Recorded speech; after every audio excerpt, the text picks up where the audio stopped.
देखिए, मुझे ऐसा लगता है इस स्टेडियम का नाम मोटेरा स्टेडियम था और मोटेरा स्टेडियम से प्रधानमंत्री नरेंद्र मोदी जी के नाम पर नामकरण हुआ, जो गुजरात के यशस्वी पुत्र हैं। देश को उन पर अभिमान है। पूरी दुनिया में एक लोकप्रिय राजनेता के तौर पर वो जाने जाते हैं। इसीलिए उद्धव ठाकरे जी ने क्या कुछ कहा है, इसे राजनीति से प्रेरित बयान के सिवाय कुछ भी माना नहीं जाना चाहिए। ये जेएनयू की वीसी ने कहा कि हमारे यहाँ के कुछ फैकल्टी इस गलत प्रचार कर रहे हैं, जो हमारा एडमिशन प्रोसेस है, ये गलत बात है। सवाल है, पूरी पारदर्शिता के साथ अपना पक्ष जेएनयू को रखना चाहिए। अगर कुछ तथ्य, भ्रामक तथ्य उनके बारे में अगर फैलाए जा रहे हैं तो उन्हें स्पष्टीकरण देना चाहिए। टीएमसी के कुछ और लीडर, 3 काउंसलर आज ज्वाइन कर लिया उन्होंने भारतीय जनता पार्टी। कैसे देखते हैं? देखिए, मौसम को बेहतर तरीके से राजनीतिक दलों के जो कार्यकर्ता है, नेता है, वो पहचानते हैं।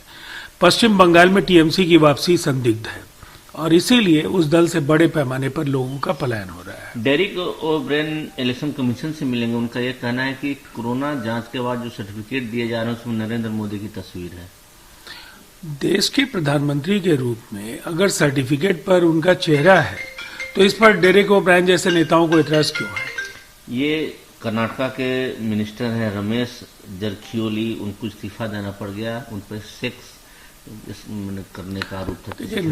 निसंदेह ऐसे घृणित कार्य में अगर कोई भी व्यक्ति संलिप्त पाया जाए तो या तो उसके खिलाफ कठोरतम कार्रवाई सुनिश्चित हो या वो स्वतः अपने पद का परित्याग करके इस तरह की जिम्मेवारी को लेने का काम करे। मुझे लगता है ये सही दिशा में लिया गया फैसला है।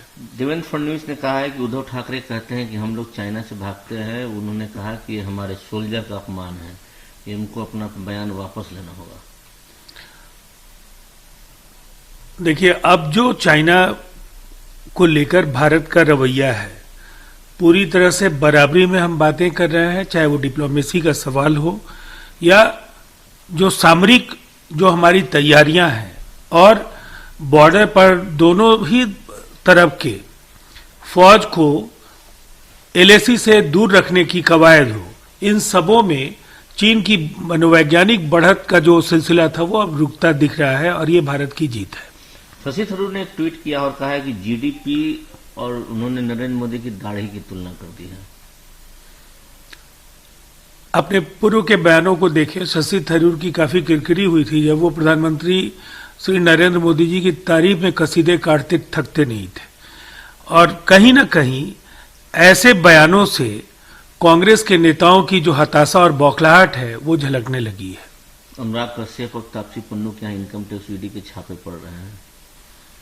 देखिए, इनकम टैक्स या इन्फोर्समेंट डायरेक्टरेट को ये अधिकार है, अगर कहीं कोई सूचनाएं हैं तो निसंदेह छापे पड़ेंगे। अगर उनके खिलाफ लगाए गए आरोप पूरी तरह से अगर निर्मूल साबित होते हैं तो उन्हें अपना पक्ष रखने का पूरा अधिकार है।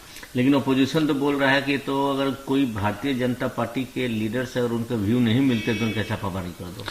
तो फिर शिव कुमार के बारे में लोग क्या कहेंगे?